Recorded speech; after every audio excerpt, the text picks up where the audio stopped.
In a league synonymous with excess, where teenage millionaires routinely bankrupt themselves on diamond chains and depreciating supercars, a shadow class of superstars operates differently.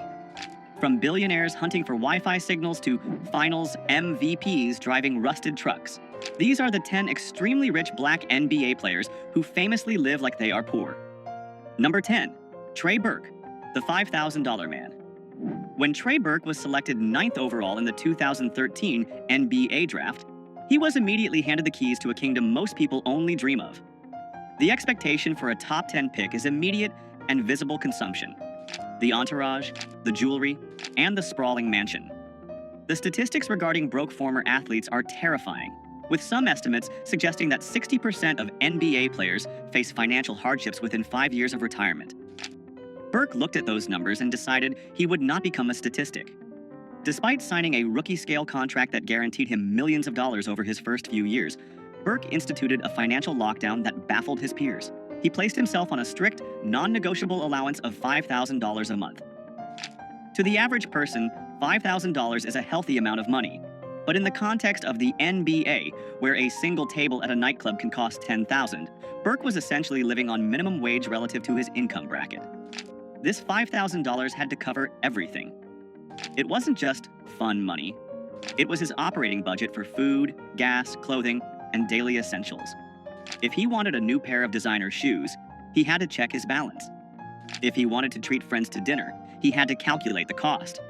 It was a self-imposed scarcity designed to simulate the real world while his actual millions sat in investment accounts, compounding untouched. Burke's philosophy was simple. If he could learn to be happy and functional on a budget that didn't require an NBA salary, he would never be beholden to the game. While other rookies from the class of 2013 were leasing fleets of cars and burning through their signing bonuses, Burke was building a financial runway. He understood that the hardest position to play in professional sports isn't point guard. It is the role of the disciplined man who says no to the lifestyle the world expects him to live. Number 9. Grant Hill. The old money mindset. Grant Hill entered the NBA in the 1990s not just as a player, but as a brand. Dubbed the next Michael Jordan, he had the massive Fila endorsement deal, the Detroit Pistons contract, and the global fame. By all accounts, Hill should have been the poster child for 90s extravagance. However, Hill came from a unique background that inoculated him against the new money virus. Hill understood the difference between being rich and being wealthy. Rich is the player who signs the check. Wealthy is the person who owns the team. To bridge that gap, Hill operated with a level of financial discipline that was almost militant. When he signed his first multi-million-dollar contract, he didn't head to the Ferrari dealership. He headed to a meeting with his parents. Together, they established a budget that treated his massive NBA income as if it didn't exist. His spending money was capped strictly, creating a firewall between his lifestyle and his principal capital. Hill drove modest vehicles and famously avoided the heavy gold chains and flashy jewelry that dominated the aesthetic of 90s basketball. He viewed these items not as status symbols, but as leaks in his financial ship. This wasn't just about saving for a rainy day. It was about capital allocation. Hill treated his NBA career as a high-yield funding round for his second career. Because he lived below his means for 2 decades, he was able to transition seamlessly into the business world upon retirement. Today, Grant Hill is not just a former player. He is a partial owner of the Atlanta Hawks and a broadcasting mogul. His net worth is estimated at over $250 million. He didn't live like he was poor because he had to. He lived that way so he could eventually sit in the owner's box of the league that used to employ him. Number 8. Andre Iguodala, the Silicon Valley monk. Andre Iguodala is perhaps the most sophisticated financial mind to ever play in the NBA. During his tenure with the Golden State Warriors, he found himself physically located in the heart of global wealth creation, the San Francisco Bay Area. While his teammates were focused on the court, Iguodala realized that the real game was happening in the boardrooms of the tech startups surrounding the arena. Iguodala didn't just want to invest, he wanted to be respected by the venture capitalists building the future. To do that, he had to strip away the dumb jock stereotype. He adopted a lifestyle of extreme modesty relative to his income, often referred to as his monk phase. He openly discussed the shock of his early career spending, realizing that dropping thousands on designer clothes was a fool's game. He pivoted aggressively. Iguodala began reading books on asset allocation and market caps instead of browsing luxury catalogs. He drove practical cars and wore nondescript clothing to meetings on Sand Hill Road, blending in with the tech investors rather than standing out as a celebrity. He famously consolidated his life, cutting out the noise of luxury to focus on stacking paper for the long haul. This frugality allowed him to funnel significant portions of his salary into high-risk, high-reward tech seeds. He was an early investor in juggernauts like Zoom, Cloudflare, and Datadog before they became household names. He co-founded the Players Technology Summit, teaching other athletes how to secure their financial futures. Iguodala didn't want to be the guy with the coolest car in the parking lot. He wanted equity in the apps on everyone's phone. By living modestly, he turned his NBA paycheck into a venture capital war chest, proving that the greatest luxury is financial freedom. Number 7. Chris Paul, the point god of budgeting. Chris Paul is known as the point god for his uncanny ability to control the tempo of a basketball game, but his control over his personal balance sheet is even more legendary. Paul is the current face of financial literacy in the NBA, serving as a longtime president of the National Basketball Players Association, NBPA. His obsession with budgeting isn't just a quirk, it's a message he preaches to every rookie who enters the league. Paul's frugal mindset was cemented before he played a single minute of professional basketball. When he declared for the draft, the standard procedure for agencies was to offer a line of credit or an advance to potential top picks. His agents offered him a $100,000 advance, flash money intended to buy the obligatory draft suit, the jewelry, and the down payment on a luxury car. It is a trap that hooks players into debt before they earn a dime. Paul's parents intervened immediately. They advised him to reject the six-figure advance and take only $25,000. They told him bluntly, if he couldn't survive on $25,000 for a few months, he wasn't mentally ready to handle the millions that would follow. That lesson in delayed gratification defined his career. Even after earning hundreds of millions in salary, Paul remains notoriously careful with his spending. He is famous for buying clothes that don't carry designer price tags and emphasizes that time is the only asset you can't budget for. He urges younger players to look at the burn rate of their lifestyle. Chris Paul lives rich by refusing to let his lifestyle dictate his choices, proving that you can sign a max contract and still respect the value of a single dollar. Number 6. Jimmy Butler, the hustler in the minivan. Jimmy Butler is an enigma in the world of professional sports. He signs contracts worth hundreds of millions, yet he moves with the gritty energy of a man who is still trying to make rent. His frugality is not passive, it is performative and aggressive. Butler is famous for his disdain for the stupid tax, the extra money celebrities pay just to look important. For years, stories circulated about Butler driving a Toyota Sienna minivan. This wasn't because he couldn't afford a Bugatti. He owns high-end cars. But he frequently chose the minivan because of its utility and anonymity. In a minivan, nobody asks for money. In a minivan, you can navigate the city without the flashing lights of paparazzi. It was a strategic choice to live below the radar.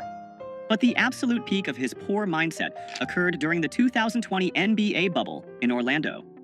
While other multimillionaire players were complaining about the amenities and the food, Butler saw a gap in the market.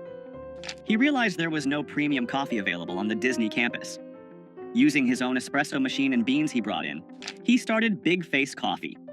He operated out of his hotel room like a college dorm hustle. But here is the genius. He charged $20 for a cup of coffee. It didn't matter if it was a small, a medium, or a large. It didn't matter if you were a fellow superstar or a coach. The price was $20, cash only. He was grinding beans and obsessing over cash flow, genuinely excited about making a few $100s a day despite earning over $30 million a year on the court. He didn't need the money, he needed the hustle.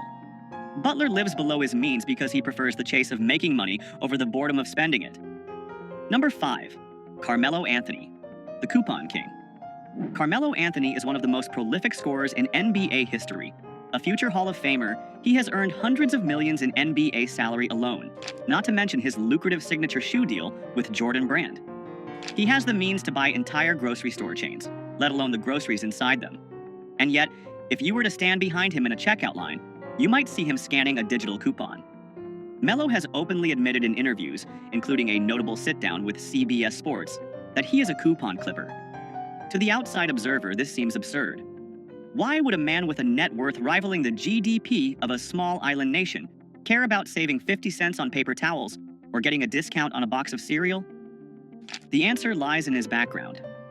Growing up in Baltimore, Anthony saw how quickly money could vanish. That early exposure to scarcity created a permanent filter on his spending habits. For Mello, using a coupon isn't about the 50 cents. It's about the principle of value. It is a refusal to be overcharged simply because he has the capacity to pay. He advises younger players to count the pennies, searching for deals on hotels and essentials even when they don't have to. But don't mistake this for being cheap. It's about allocation. While he saves on groceries, he pours millions into Mello 7 Tech Partners, his venture capital firm that invests in digital media and consumer technology. Carmelo proves that true wealth is knowing when to spend big on equity and when to save small on eggs. He refuses to let the celebrity surcharge eat into his family's legacy. Number 4. Tim Duncan, the Oldsmobile icon. Tim Duncan is the patron saint of boring wealth. In a league of peacocks, Duncan was a tortoise, slow, steady, and armored against nonsense. His 19-year career with the San Antonio Spurs brought him 5 NBA championships and over $240 million in salary earnings. Yet, if you saw him at a gas station in San Antonio, you would assume he was an IT manager on his way to a casual barbecue. Duncan famously rejected the fashion runway culture of the NBA. He wore oversized flannel shirts and baggy jeans that looked like they were purchased from the clearance rack of a big box store. He didn't wear them to be ironic. He wore them because they were comfortable, and he saw no logic in replacing clothes that were still functional. His approach to cars was equally utilitarian but passionate. While his teammates were leasing the latest Bentleys and Rolls-Royces, Duncan was often seen driving a customized, but decidedly unflashy, Oldsmobile. This wasn't because he hated cars. In fact, he loved them so much he opened his own auto shop, Blackjack Speed Shop. But he viewed cars as machines to be worked on, not status symbols to be displayed. His poverty lifestyle was actually a masterclass in indifference. He simply did not care about the opinions of others. He didn't need a stylist. He needed a rebound. He didn't need a VIP section. He needed a quiet dinner. This lack of ego in his spending protected him from the sharks that circle NBA stars. Tim Duncan didn't just save money. He saved energy. He retired as one of the wealthiest players in history, not because he made the most, but because he spent the least on things that didn't matter. Number 3. Giannis Antetokounmpo, the scarcity survivor. For Giannis Antetokounmpo, living like he is poor isn't a financial strategy. It is a muscle memory. Growing up stateless and impoverished in Greece, he sold trinkets and DVDs on the streets of Athens just to help his family eat. That level of trauma wires the brain differently than any American superstar could understand. When he landed in the NBA, the sudden influx of millions didn't fix the trauma of poverty. It just amplified his fear of losing it all. The stories of his early frugality are legendary. In his rookie year, Giannis famously went to a Western Union to send all of his available cash back to his family in Greece. He sent so much that he didn't leave enough for a cab fare to the arena on game day. Realizing his mistake, he didn't call a limo service. He literally started running down the street toward the stadium until a couple of fans recognized him and gave him a ride. He didn't view his bank account as a bottomless pit. He viewed it as a miracle that could disappear if he blinked. Even after signing a Supermax contract extension in 2020 worth $228 million, Giannis maintained his cheap habits. He was famously caught on video, celebrating a free smoothie, genuinely excited about saving a few dollars. He used to share basketball shoes with his brothers because he couldn't fathom owning multiple pairs. Giannis lives with a scarcity mindset in a world of infinite abundance. He constantly reminds himself that the luxury isn't guaranteed. He collects free water bottles from team facilities, not because he can't afford water, but because waste feels like a sin. He doesn't spend like a king. He spends like a survivor who remembers exactly what hunger feels like. Number 2. Kawhi Leonard, the gas guzzler. Kawhi Leonard is the ultimate glitch in the NBA matrix. He is a 2-time NBA champion, a 2-time Finals MVP, and a man who has signed contracts totaling well over $250 million. By any metric, he is NBA royalty. And yet, long into his superstar career, he was still driving a rusted 1997 Chevy Tahoe. This wasn't a vintage car collection flex. This was his daily driver from his college days at San Diego State. He affectionately nicknamed it the gas guzzler. When asked by the media why a man earning over $20 million a year was driving a vehicle that belonged in a scrapyard, his answer was deadpan and perfect. It runs and it's paid off. That sentence sums up the entire philosophy of the richest frugal players. It works, so why change it? But the story gets even better. Kawhi Leonard, a man with a 9-figure net worth, once legitimately panicked because he lost his stash of coupons for Wingstop. He wasn't worried about the cost of the wings. He was stressed about losing the deal.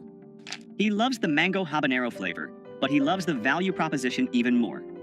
He approaches his finances with the same robotic, emotionless efficiency he uses to defend the best players in the world. No flash, no drama, no wasted motion. Kawhi Leonard lives in a tax bracket where he could buy a Wingstop franchise every week, but he prefers the satisfaction of getting a free meal because the coupon says he earned it. He proves that being rich doesn't mean you have to be wasteful. Number 1. LeBron James, the billionaire penny pincher. And finally, we arrive at the king. LeBron James is not just a rich basketball player. He is the first active NBA player to be officially certified as a billionaire by Forbes. He owns the Spring Hill Company, he has equity in Fenway Sports Group, owners of the Boston Red Sox and Liverpool FC, he owns pizza franchises, and he has a lifetime deal with Nike. His empire is vast, his reach is global, and his wallet is practically bottomless. And yet, he is arguably the cheapest player in the history of the league when it comes to small expenses. This isn't a rumor, it is a locker room fact confirmed by his best friend, Dwyane Wade. LeBron James, the man who could buy a streaming service outright, refuses to pay $4.99 a month for ad-free Pandora. He listens to commercials. He sits in the gym, lifting weights, waiting for a 30-second ad to finish rather than spending $5. But it goes deeper. LeBron famously refuses to turn on data roaming on his phone when he travels internationally. If there is no Wi-Fi, the king goes dark. He will walk around a foreign city, hunting for a free signal like a backpacker on a budget. Gabrielle Union, Dwyane Wade's wife, has joked about LeBron's refusal to use data, noting that he waits until he hits a Wi-Fi zone to send texts. He has admitted to being cheap with his personal day-to-day spending, despite donating tens of millions to charity and building an entire school for at-risk kids in Akron. And that is the ultimate lesson. LeBron James isn't cheap because he loves money. He's cheap because he hates waste. He understands that becoming a billionaire isn't just about the big checks you cash, it's about the millions of tiny leaks you plug. He treats $5 with the same respect he treats $5 million. He lives like he's poor in the small moments, so he can live like a king in the moments that change history.